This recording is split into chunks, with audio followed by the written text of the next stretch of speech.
Good morning students, good morning. आज हम अपने माइक्रो इकोनॉमिक्स का नेक्स्ट चैप्टर स्टार्ट करें, लॉज ऑफ प्रोडक्शन, जिसको हिंदी में बोलते हैं, ट्रांसलेट करें तो उत्पादन के नियम। इसको हम टू पार्ट में कैटेगराइज करते हैं, return to factor and return to scale, कारक के प्रतिफल एंड पैमाने के प्रतिफल। So first of all we recall a last chapter because this chapter is totally based on the last chapter, previous chapter के ऊपर ही बेस है ये। तो मीनिंग ऑफ प्रोडक्शन, प्रोडक्शन का मतलब क्या होता है? जहाँ पे हम रॉ मटेरियल को फिनिश गुड्स में चेंज करते हैं, एक ऐसी प्रोसेस जिसके अंदर रॉ मटेरियल को फिनिश गुड्स में कन्वर्ट किया जाता है, इस कॉल्ड ऑफ प्रोडक्शन। एक ऐसी प्रोसेस होती है जिसमें हम रॉ मटेरियल को किस में चेंज करते हैं? फिनिश गुड्स में। नेक्स्ट सेकंड डेफिनेशन है फिजिकल इनपुट को जब फिजिकल आउटपुट में चेंज किया जाता है। ये हमने सिर्फ अपने अकॉर्डिंग कंसीडर की कि प्रोडक्शन का मतलब क्या होता है, जहाँ पे रॉ मटेरियल को फिनिश गुड्स में चेंज करता है। बट टेक्निकली डेफिनेशन क्या है? जब फिजिकल इनपुट को फिजिकल आउटपुट में चेंज किया जाता है। मीनिंग ऑफ फंक्शन, फंक्शन को हम टेक्निकली असिस्टेंस अगर देखें तो input factor and output factor के साथ कॉम्बिनेशन होता है फंक्शन का।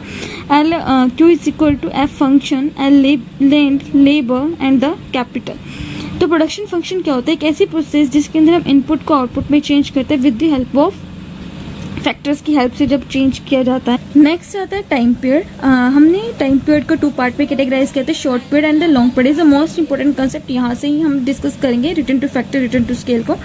तो शॉर्ट पीरियड क्या, कौन सा पीरियड होता है? It refers to that period in which output can be increase only by changing in variable factors only. तो शॉर्ट पीरियड वो पीरियड होता है जहाँ पे हम क्या करते हैं? आउटपुट में चेंज करते हैं सिर्फ वेरिएबल फैक्टर्स में चेंज करने के बाद।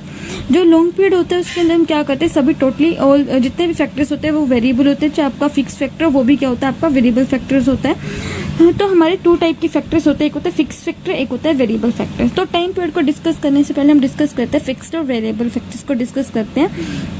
Just like we talk about variable factors की अगर हम बात करते हैं, first of all we take example about electricity का अगर हम एग्जांपल लेते हैं, तो इलेक्ट्रिसिटी का अगर आप कंज्यूम करोगे, ठीक है, कम कंज्यूम करोगे तो उसके बिल्स भी क्या आएंगे? कम आएंगे।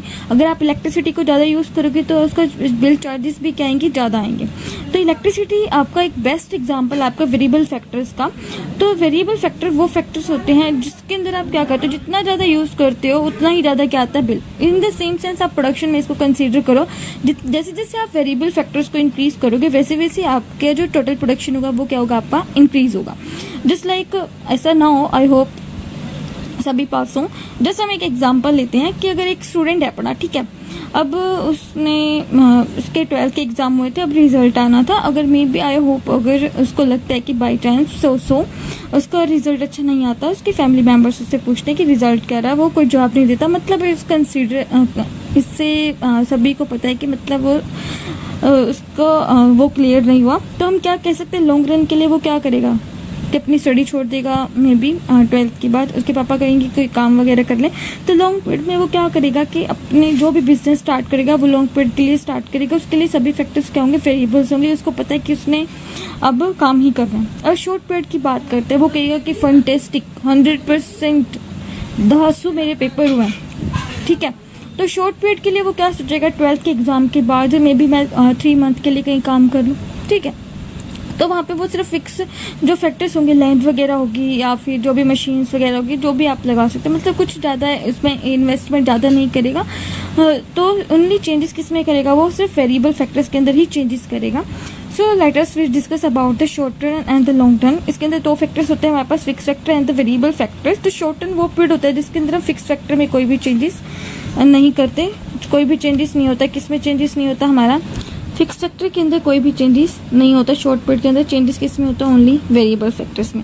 बट लॉन्ग पीरियड में क्या होता है? फिक्स फैक्टर में भी चेंजेस होता है और हमारा वेरिएबल फैक्टर में भी चेंजेस होता है। तो शॉर्ट टर्म पीरियड वो पीरियड होता है जिसके अंदर किस में चेंज होता है? Production can be increase, output can be increase only bye changes in variable factors में चेंज करने से। बट लॉन्ग पीरियड वो पीरियड होता है जिसके अंदर सभी फैक्टर्स के अंदर चेंजेस किया जाता है प्रोडक्शन को इंक्रीज करने के लिए। आफ्टर दैट वी डिस्कस जो हमारा शॉर्ट टर्म पीरियड कंसेप्ट होता है। जो शॉर्ट पीरियड कंसेप्ट होता है उसको क्या बोला जाता है? लॉ ऑफ वेरिएबल प्रोपोर्शन बोलते हैं। क्या बोलते हैं उसको? लॉ ऑफ वेरिएबल प्रोपोर्शन, या फिर उसको रिटर्न टू फैक्टर भी बोला जाता है। जो हमारा लॉ ऑफ वेरिएबल प्रोपोर्शन होता है इसे हिंदी में क्या कहा जाता है? परिवर्ती अनुपात का नियम बोला जाता है लॉ ऑफ वेरिएबल प्रोपोर्शन को। और इसको क्या बोलते हैं? रिटर्न टू फैक्टर, कारक के प्रतिफल। जो लॉन्ग टर्म पीरियड कंसेप्ट होता है उसको क्या बोला जाता है? लॉन्ग पीरियड कंसेप्ट को हम बोलते हैं रिटर्न टू स्केल, पैमाने के प्रतिफल। That is the law of production. The law of production can be categorise in a two part में। हम लॉ ऑफ प्रोडक्शन कैटेगराइज करते हैं, किस किस में करते हैं, return to factor and the second is the return to scale. जो रिटर्न टू फैक्टर होता है उसके अंदर क्या होता है, वन फैक्टर वेरिएबल होते हैं, अदर फैक्टर्स क्या रहते हैं, हमारे फिक्स रहते हैं। अभी हमने प्रीवियसली डिस्कस किया। रिटर्न टू स्केल क्या होता है, जिसके अंदर सभी फैक्टर्स क्या होते हैं, हमारे वेरिएबल्स होते हैं। जो रिटर्न टू फैक्टर्स को क्या बोलते हैं, फैक्टर रेशियो वेरीज बोला जाता है, जिसके फैक्टर रेशियो में क्या होता है, चेंजेस होते हैं। हम रिटर्न टू फैक्टर जब कंसेप्ट नेक्स्ट वीडियो में हम अपनी नेक्स्ट क्लास में स्टडी करेंगे तो वहाँ पे इसको डिस्कस करेंगे कि फैक्टर रेशियो कैसे चेंज होती है। और इसके अंदर जो रिटर्न टू स्केल है उसके अंदर हमारी फैक्टर रेशियो क्या रहती है, कांस्टेंट रहती है। देखो इन दोनों के बीच आपके डिफरेंस साथ साथ क्लियर हो रहा है। रिटर्न टू फैक्टर क्या है, हमारा शॉर्ट टर्म पीरियड कंसेप्ट है। Return to scale long term period concept है। in which there is a one variable factor, other is fixed, in which all the factors are variable. Third difference क्या है, factor ratio varies होती है। इसके अंदर factor ratio क्या रहती है, हमारी कांस्टेंट रहता है। फैक्टर रेशियो में कोई भी चेंजेस हमारा नहीं होता। इसके साथ साथ जैसे जैसे हम कंसेप्ट क्लियर करेंगे तो इसके दो डिफरेंस होंगे, साथ साथ हमारे अच्छे से क्लियर हो जाएंगे। आई होप आपको ये अच्छे से समझ में आ गया। नेक्स्ट क्लास में हम स्टडी करेंगे रिटर्न टू फैक्टर।